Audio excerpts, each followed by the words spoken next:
You hear a lot these days about the importance of observing young children in early childhood settings. I know you may be thinking, I'm always observing. What's new or different about that?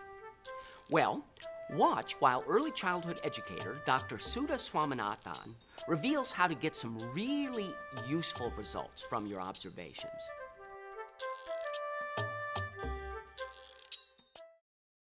Observation is a very important part of an early childhood classroom. Teachers are constantly observing, and sometimes they're observing just to make sure everything is okay, children are safe, and everything's going right. Hey, Annalise and Zai, everybody okay? Yeah?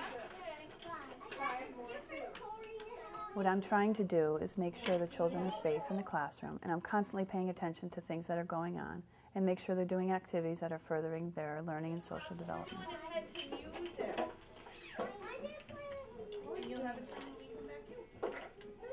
Spontaneous observations like what Patty just did occur in the classroom all the time. But there are other times where teachers pre-plan their observation. They take the time to decide what is it I need to observe for each child, and they set the time, the environment, and they plan for it. The more intentional a teacher is, the more pre-planned she is, the more she focuses on what she needs to learn about each child ahead of time, and then goes to the classroom with all the necessary tools to observe the child. Then they learn much, much more about the child. When teachers pre-plan their observations, they usually have a specific goal in mind. They may have noticed that a certain child has some kind of trouble in the classroom. This could be trouble interacting with other children, so they want to observe and document to see how they can help that child. Or it could be that a certain child has trouble learning a particular skill, so they're going to focus on observing the child and tailoring their instruction to help the child. Now I want you to write. Or they could do a formal assessment of the child so that they could incorporate that assessment into the portfolio to share with the parents and administrators. Let's take a look at how 3 teachers go about planned observations with specific goals in mind. We have this one little boy this year who's 4 years old who is very, very good at the computer, but his social interactions are a little bit delayed. He preferred to play mostly by himself.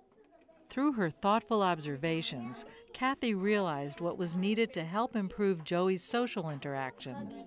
So what we did is we would set up situations at the computer where there was always another child with him. Kathy devised this intervention after observing Joey in a variety of situations.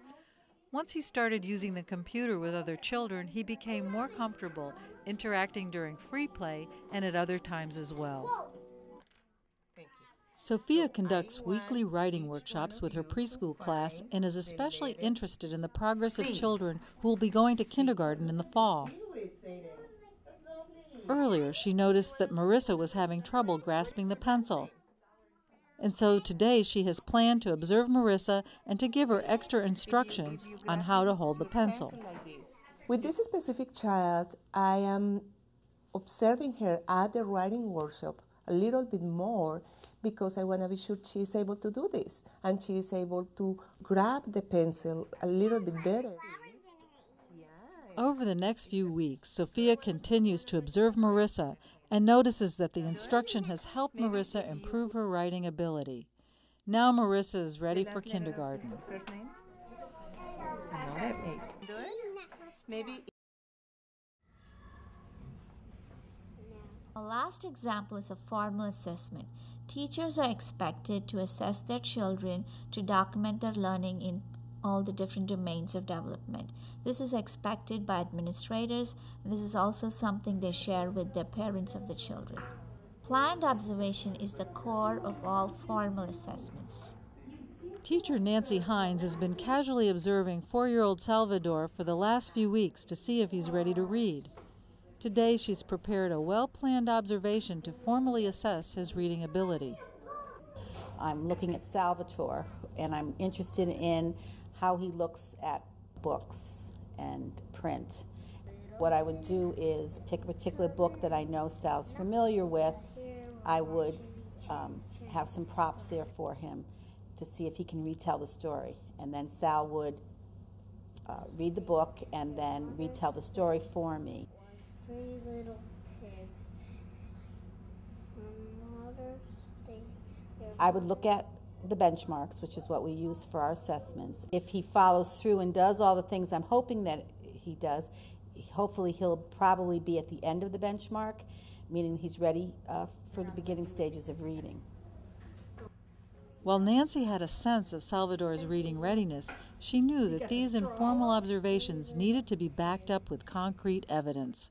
By planning and carrying out these observations, she can now confirm with confidence that Sal is learning to read. 3 little pigs. Nancy is using her systematic observations of Sal's reading progress as assessment data for his portfolio. Planned observations can produce data that become part of the child's portfolio for school records and to share with parents. Observing children and documenting their growth is a very integral part of early childhood education. So all caregivers should focus on planning their observations, documenting children's growth, because ultimately that's what's going to help them learn what the child is capable of doing, what the child has potential to grow into, and how they as a teacher can help that child reach that potential.